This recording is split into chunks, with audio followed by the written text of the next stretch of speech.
देखो question number 22 number कर की आकृति तो समझो। आकृति वर्णात्मक उत्प्रेरण क्या होता है आपको याद होगा, ठीक है ना। देखो यही क्वेश्चन है, पहले क्वेश्चन लिख देते हैं।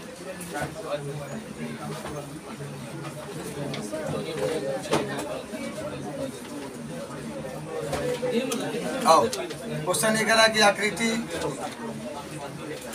वर्णात्मक क्या होता है, यही आपका प्रश्न है। आकृति वर्णात्मकता मतलब क्या होता है, हम पढ़े आकृति उत्प्रेरक क्या होता है, ये बात आपसे पूछा जा रहा है। देखो बाबू कहोगे कि कल आप पढ़े तो याद करिएगा वर्णात्मक के बारे में, और आपने कहा था कि अभिक्रिया की दिशा के बारे में क्या करता है बताता है, कल आप इसकी चर्चा किए थे। आज वही बात कहा गया है। आप पढ़ेंगे कोई रासायनिक अभिक्रिया होती है तो उसमें दो चीज़ की ज़रूरत होती है, एक अभिकारक और एक उत्प्रेरक। जो अभिकारक होते हैं वो आपस में क्रिया करके क्या बनाते हैं, उत्पाद बनाते हैं, और जो वर्णात्मक उत्प्रेरक होता है वह अभिक्रिया की दिशा के बारे में क्या करता है बताता है, अभिक्रिया की दिशा के बारे में बताता है। समझे? तो थोड़ा सा इसको लिख लीजिए, सब लोग याद हो जाएगा। देखो आकृति सुन के लिखते रहो ना बाबू, सुन के। आकृति वर्णात्मक उत्प्रेरण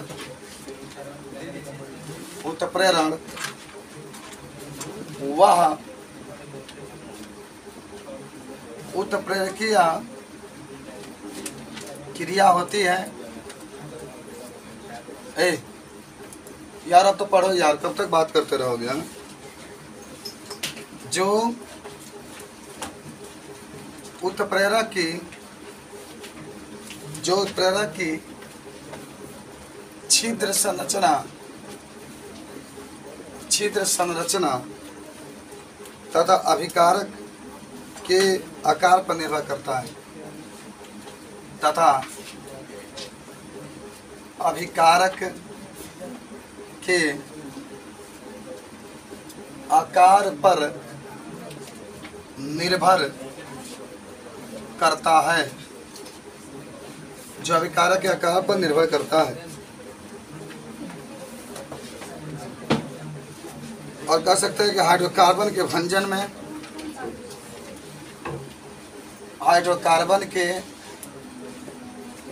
भंजन में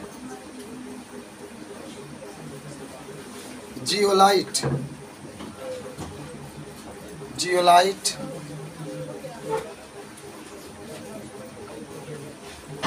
का उपयोग आकृति वर्णात्मक उत्प्रेरण के रूप में किया जाता है। उत्प्रेरण के रूप में किया जाता है। तो इस बात को समझो बाबू खूब ध्यान से। जो आकृति समझना है, जो आकृति वर्णात्मक उत्प्रेरण है वह उत्प्रेरक के छिद्र पर निर्भर करता है, और जो अभिकारक के अणुओं की आकार होती है उसके ऊपर निर्भर करता है। और जियोलाइट जो होता है वह आकृति वर्णात्मक उत्प्रेरक के रूप में प्रयोग किया जाता है। याद रखेंगे, जो जितना ही अधिक उत्प्रेरक में छिद्र रहेगा उतना ही अधिक क्रियाएं तेजी से होंगी, जितना ही अधिक अभिकारक के अणु पास होंगे उतना ही क्रिया तेजी से होती है। तो ये होता है आकृति वर्णात्मक उत्प्रेरक, जो उत्प्रेरक के छिद्र पर निर्भर करती है। आप कल पढ़े थे जियोलाइट के बारे में, और आपने कहा था जियोलाइट जो होता है सर मधुमक्खी के छत्ते के समान होता है। मधुमक्खी में जैसे छिद्र होते हैं उसी तरह से इसमें भी छिद्र होते हैं। लिखा गया, आगे बढ़ते हैं। आओ आ जाओ, ये तुम्हें लोगों ने पढ़ा रहे हैं, सब व्यवस्था तुम्हें लोगों के लिए किया गया। तब निम्नलिखित पदों को समझाइए। जैसे पहला आपका है विद्युत कण। यहाँ पर देखो, विद्युत कण संचलन का होता है, स्कंदन का होता है, और अपवहन का होता है, टिंडर प्रभाव का होता है। और आप चारों के चारों लिखे हुए हैं। अब दोबारा कहो तो लिखवा देते हैं, लेकिन चारों के चारों आपको लिखाया गया, सब लोग लिखे हुए हैं। अभी चारों के खाली समझ लीजिए और उसको आप लिख सकते हैं, ठीक है। खाली बस क्लिक करिएगा वीडियो पर, विद्युत अपवहन आ जाएगा, अपवहन पर सबके लिए बताया गया। तो फिर भी आपको बता देते हैं कि विद्युत पहले देखो, विद्युत कण संचलन का होता है। देखेंगे इसको बनाने के लिए खूब बढ़िया से एक चित्र बनाया जाता है। याद करिए, एक चित्र बनाते हैं हम लोग, चित्र ई आकार की एक नली ले ली, सब लोग ध्यान से प्ले करते हैं। ई आकार की नली ले लिया हमने सर, ई आकार की नली ले लिए, ठीक है। और इसके अंदर हम लोग क्या भर देंगे, क्या भर रहे हैं बताइए, क्या भरे, कोलाइडी विलयन भरे, माने अशुद्ध कोलाइडी विलयन कर देंगे। हमने अशुद्ध कोलाइडी विलयन भर दिया इसके अंदर। बात हो रही है किसकी, बात हो रही है विद्युत कण संचलन की, ओके। कुछ नहीं करना आपको, इसके आगे इसके अंदर 2 इलेक्ट्रोड लगा देना है। हमने 2 इलेक्ट्रोड लगाया, एक यहाँ पे इलेक्ट्रोड लगाया। चलो हमने इसका नाम दे दिया कैथोड, और ये होता है ऋणात्मक सर, ऋणात्मक होता है।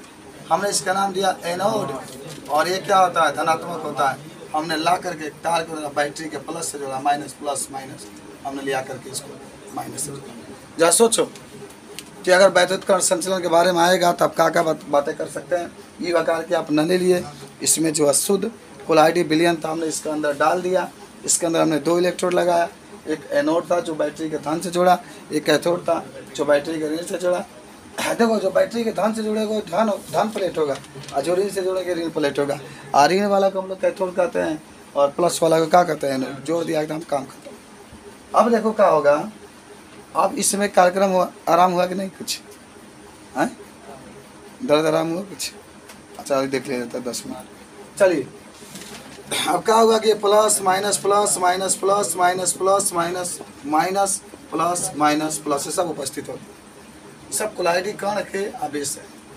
तो रूल क्या कहता है, जो प्लस वाला है, जैसे प्लस वाला है देख रहे हैं ना आप लोग, तो इसके तरफ जितने माइनस वाले होंगे सब इसके तरफ चले जाएंगे। और ये माइनस वाला है तो जितना प्लस वाले हैं सब इसके तरफ क्या हो जाएंगे, चले जाएंगे। तो इसी को हम लोग कहते हैं वैद्युत कण संचलन। यानी कहेंगे जब कोलाइडी विलयन उपस्थित जो कण होते हैं वह इलेक्ट्रोड की तरफ गति करने लगते हैं, तो इसी को हम लोग कहते हैं वैद्युत कण संचलन। जो ऋणात्मक अशुद्धियाँ होती है, जो ऋणात्मक कण होते हैं वो बैटरी के धन सिरे की ओर, माने इलेक्ट्रोड के धन सिरे की ओर गति करते हैं, और जो धनात्मक होते हैं वो कैथोड की ओर गति करते हैं। और इस पूरी प्रक्रिया को हम लोग कहते हैं विद्युत कण संचलन। कुछ याद आया?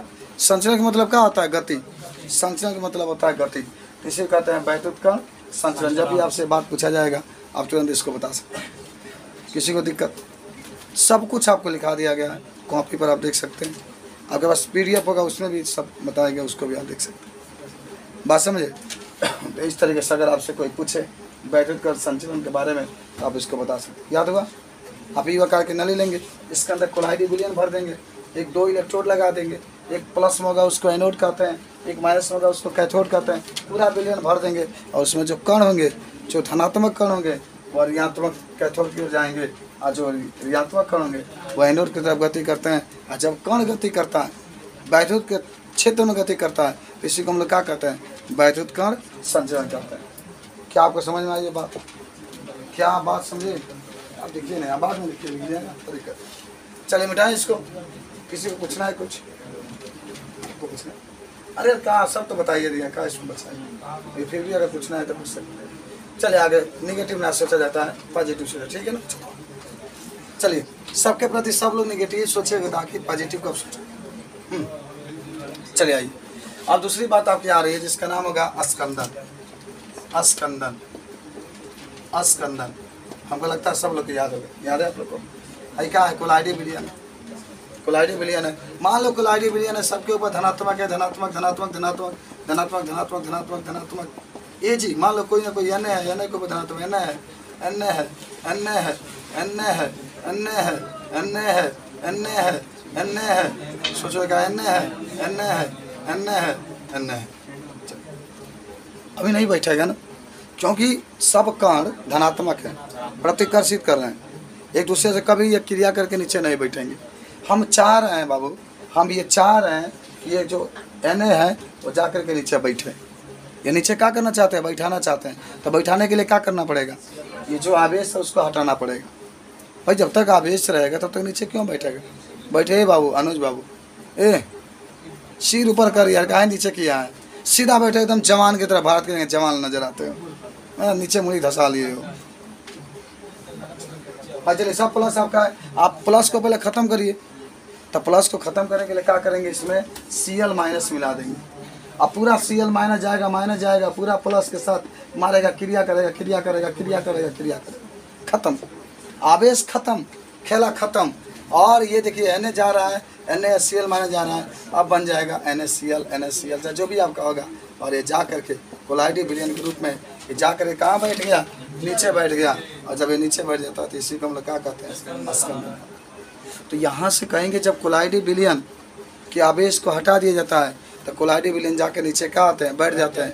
और इस क्रिया को हम लोग क्या कहते हैं? अस्कंदन कहते हैं। यानी कोलाइडी विलयन को जाकर नीचे बैठना, पेनी में बैठना, कोनो भी चीज़ के जाके नीचे बैठना, इसी को हम लोग क्या कहते हैं? अस्कंदन का। इसी को क्या कहते हैं? अस्कंदन का। याद हुआ सबको? यह भी आपने लिखा है अस्कंदन के बारे में, कोई दिक्कत है? सारा कहानी आपको याद होगा, सब कुछ एकदम डाटा एकदम अच्छे तरीके से आज भी वैसे ही देख रहे हैं।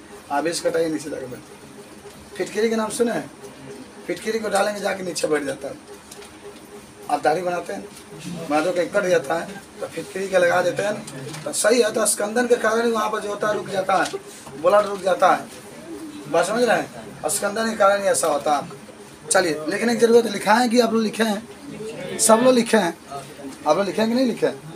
लिखा है ना सब? ये सब लोग लिखे हैं, सब लोग, कोई दिक्कत नहीं होगा इसमें। आगे बढ़िए। जो लोग नहीं लिखे होंगे वो लोग लिख ही लेंगे, कोई दिक्कत नहीं, सब कुछ आपके पास है।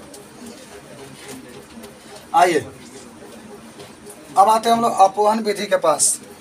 इसके पास अपवहन, खाली समझ लो ना, इतना इजी आसान है। कुछ याद करो। अपवहन में हमने क्या किया था? एक बर्तन लिया था, हमने इसमें जल लिया था। एक बर्तन लिए, हमने इसमें जल भर दिया। इसके अंदर क्या किए? एक थैला लिए, पार्चमेंट पेपर का बना हुआ क्या लिए? थैला लिए, थैला लिए। और इसके अंदर क्या भर दिया मालूम है? अशुद्ध कोलाइडी विलयन, अशुद्ध कोलाइडी विलयन, अशुद्ध कोलाइडी विलयन भर देते। और यहाँ से न जल का तेज प्रभाव इसके ऊपर डालते हैं। सुनिए ध्यान से। तो क्या होता है?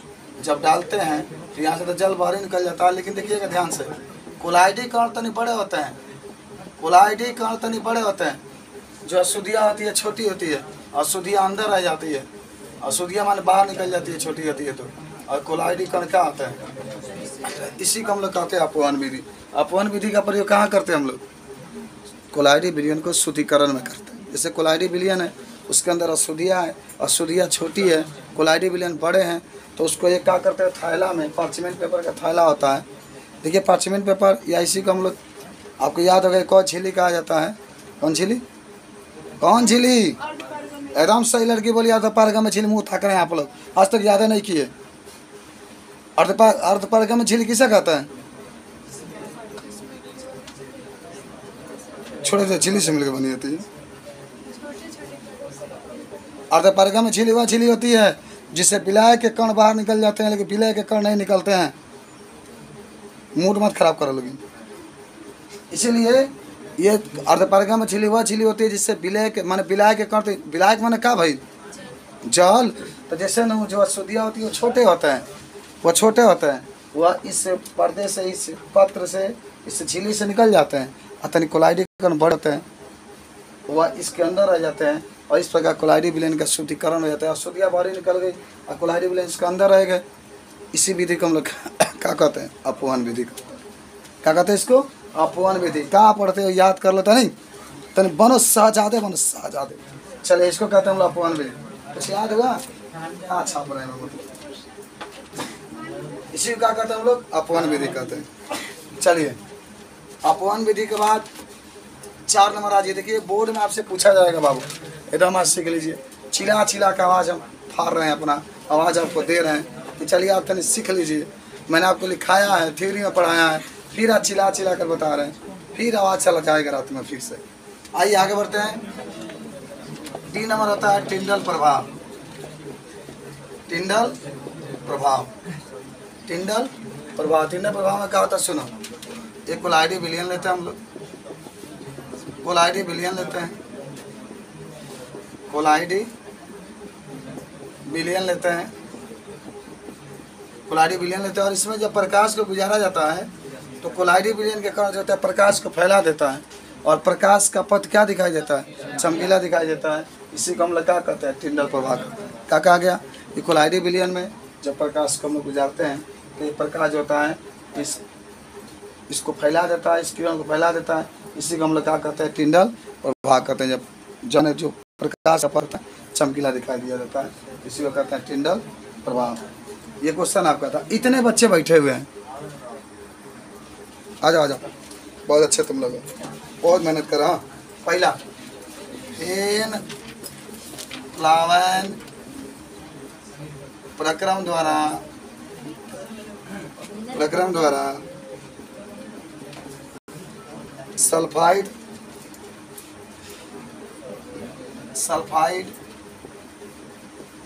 अयस्क का सांद्रण। अब अगला पार्ट भी है पढ़े के बाद। अभी हम समझा रहे हैं सांद्रण क्या होता है, तो पहले नोट कर लो। दूसरा, साबुन तथा डिटर्जेंट से कपड़ा साफ करना, तनी मेहनत, तनी और मेहनत। रब करे मुझको भी प्यार हो जाए, दूध में जल वसा का इमल्सन, दूध में जल, उम्र खत्म। तू जवाने वाले तो कोई आंसर बता देता, बताओ ना, ना तो जवाने में तो कोई बता देता ना, पूरा जवानी गीता पे पढ़ा तो बीता था।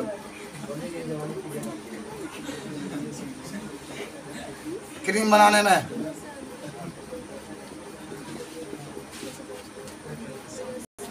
शैम्पू बनाना, शैम्पू लगाता है तुम लोग? हाँ ठीक बा, वे लगाओ। औषधि बनाने में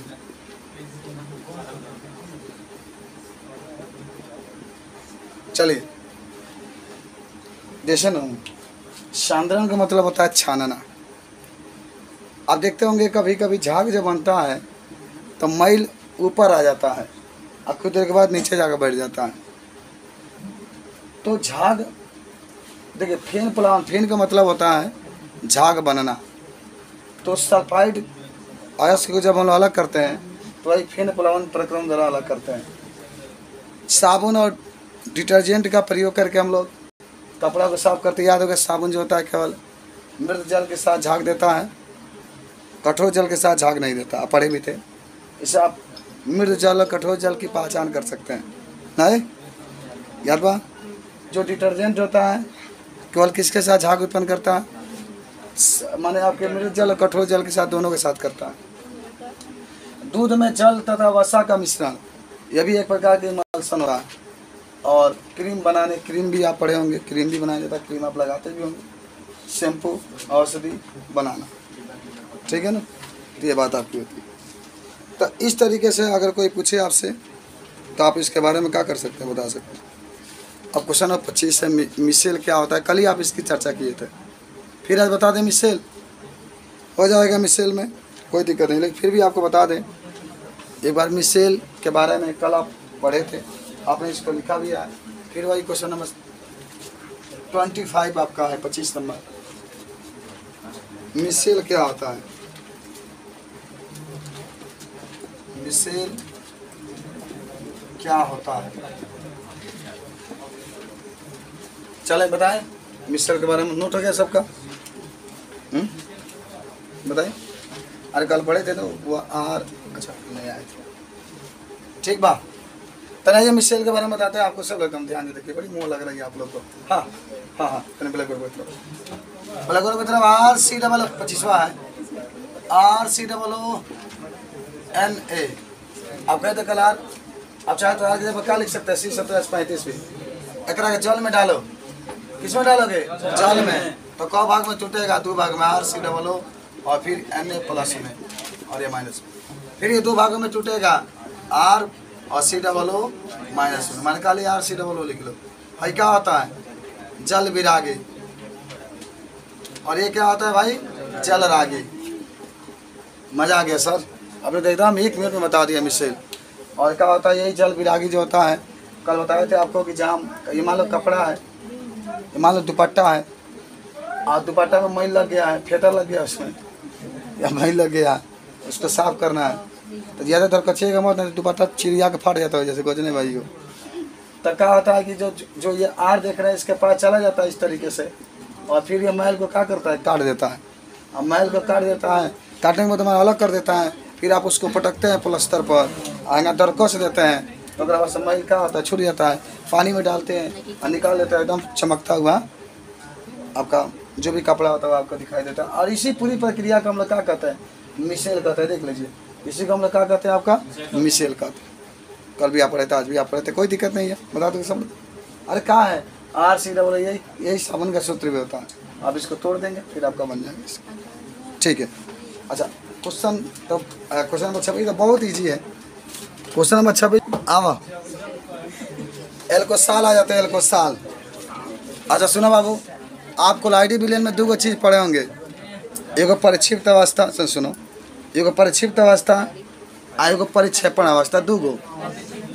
और परिक्षेपण अवस्था में आपने ये पढ़ा होगा जिसकी मात्रा अधिक होती है, और परिक्षिप्त अवस्था में आपने ये पढ़ा होगा जिसकी मात्रा कम होती है। तो सुनो ध्यान से, जब एल्कोसाल लिख लो बानू, तो जब एक कहोगे ना, जब एक संधि विच्छेद करोगे, तो एल्को का मतलब होता है एल्कोहल, एल्को का मतलब एल्कोहल, और साल का मतलब है कोलाइडी विलयन।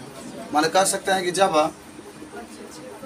परिक्षेपण माध्यम, जब परिक्षेपण माध्यम क्या हो बाबू, एल्कोहल हो, एल्कोहल हो, तो उसे एल्कोसाल कहते हैं। हो गया, बात खत्म।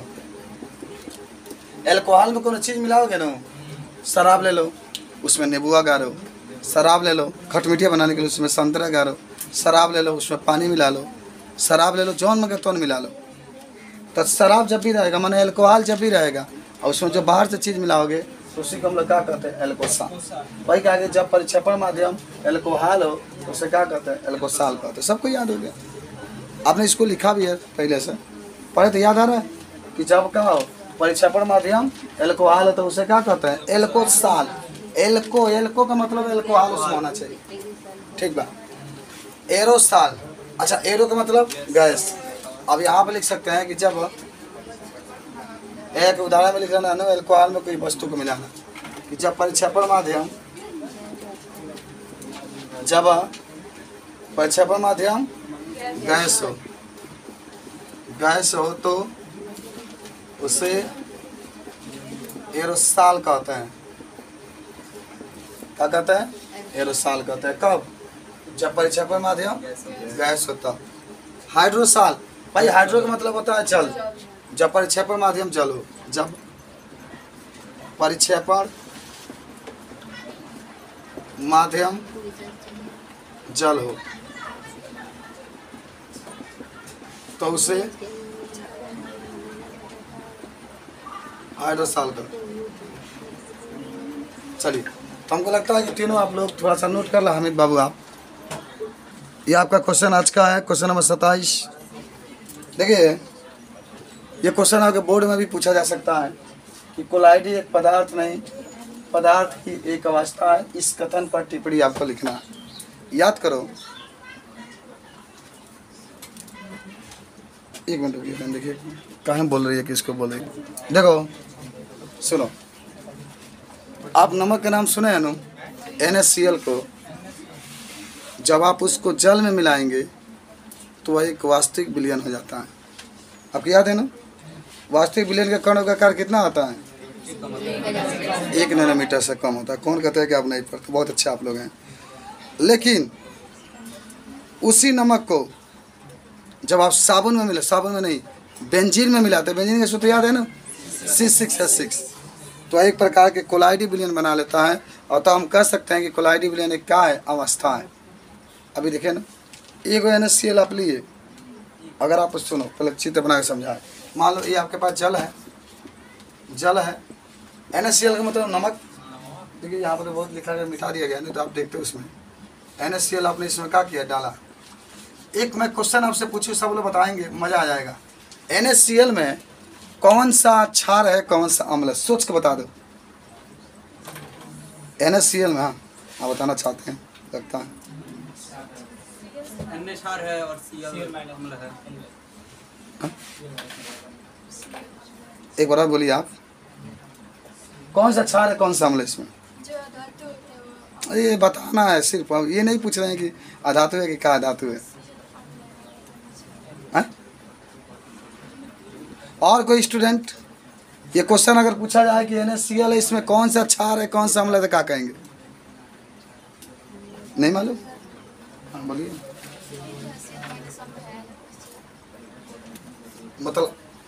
मतलब अरे मतलब का सर कहिए ना, है ना, वो अच्छा आपका क्षार है प्लस HCl आपका अम्ल है, तभी तो क्रिया हुआ है, यहाँ से जल बाहर निकल गया है, NaCl बन गया प्लस जा रहा है। क्या मतलब कर रहे हैं, मतलब का है ना, वो क्षार है HCl आपका। और मैंने कहा चलो ये क्वेश्चन हम इसलिए डिस्कशन कर रहे हैं कि ये क्वेश्चन आपसे प्रैक्टिकल में एक बार पूछा भी गया था कि NaCl इसमें कौन अम्ल है, कौन क्षार है, आप याद रखेंगे सब। इसका pH मान कितना होगा? NaCl का pH मान 7 होता है। चलिए, लेकिन अगर किसी ने कहा कि 7 क्यों है, चलिए उदासीन है, उदासीन क्यों है? एक क्षार है और एक अम्ल है। अच्छा, तो दुनिया में कौन ऐसे लवण नहीं के जो अम्ल क्षार से ना बनत हो गए? अम्लीय अगर लवण है तभी अम्ल क्षार से, क्षारीय अभी सोचिए क्यों हमने इसको उदासीन लवण कहा है, ये प्रश्न आपसे है। ये बात सही है, उदासीन होता है।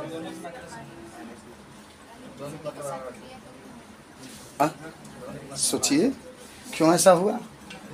ऐसा इसलिए हुआ बाबू क्योंकि ये प्रबल क्षार है, ये प्रबल अम्ल है। जब प्रबल क्षार, जब प्रबल अम्ल आपस में क्रिया करते हैं तो जो लवण बनाते हैं उसको उदासीन लवण कहते हैं। और इसका pH मान, आप सोचेंगे कहोगे सर देखो NaOH भी प्रबल क्षार है, KOH भी आपका प्रबल क्षार, याद रखिएगा। लेकिन अगर NH4OH लिख देंगे तो ये दुर्बल क्षार है। तो जब दुर्बल क्षार है, ये HCl है, ये HNO3 है नाइट्रिक अम्ल, या फिर H2SO4 है, ये प्रबल अम्ल है। लेकिन अगर यहीं पर CH3COOH आप लिख देंगे तो ये क्या है, दुर्बल अम्ल है।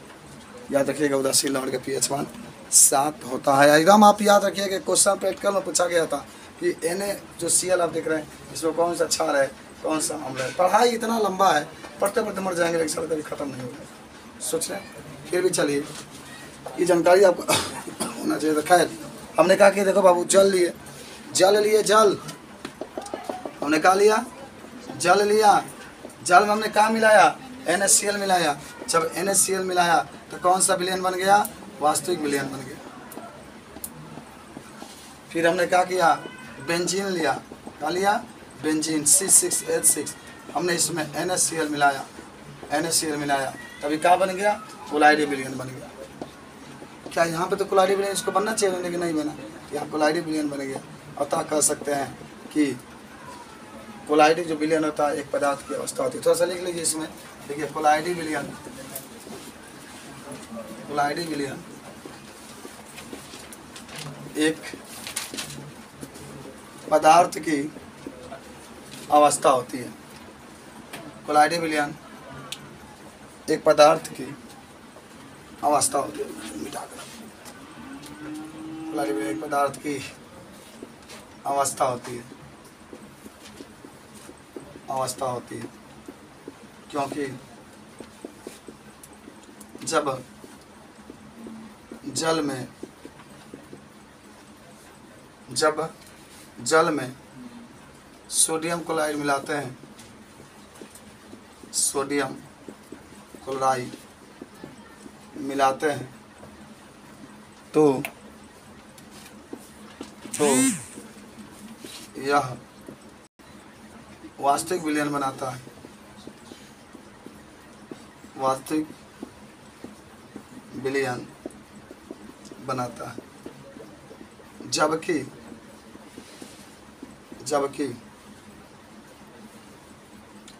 जब इसे बेंजीन में मिलाते हैं, तो यह कोलाइडी विलियन बनाता है। एक NaCl देखिए बदल गया इसका रूप। ये पदार्थ की एक अवस्था होती है जो मिलाने से बनती है। नोट कर लीजिए आज के लिए।